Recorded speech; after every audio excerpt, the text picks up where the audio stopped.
بسم الله الرحمن الرحيم. Pagbati ng kapayapaan at kabutihan. Kapatid, kaibigan, ang Diyos sa Islam ay nag-iisa, hindi nagbabago at walang hanggan. May mga ilang naniniwalang maraming Diyos.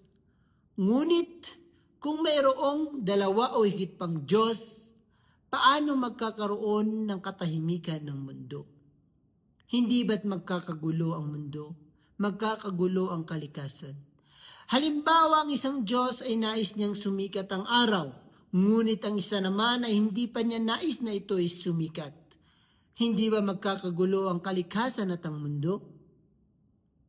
Ngunit sa Islam, ang nag-iisang taga-kontrol ng lahat ng bagay dito sa mundo ay nag-iisa lamang.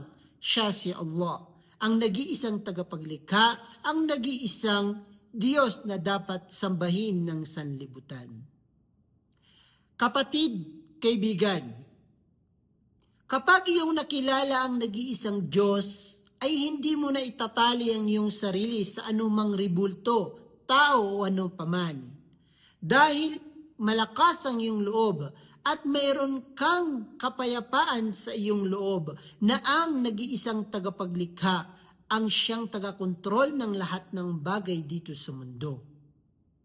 Magiging simple ang buhay.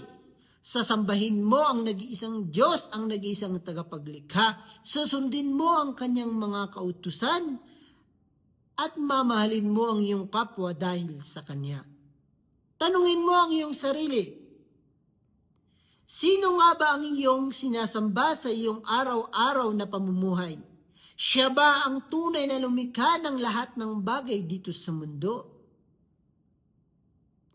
Kapatid, kaibigan, kung ikaw ay nagnanais ng kapayapaan at katotohanan, ay simulan mo sa pagkilala sa nag-iisang Diyos, sapagkat ang pinakamahalaga at pinakamainam na kaalaman dito sa mundo ay ang makilala mo ang lumikha sa iyo.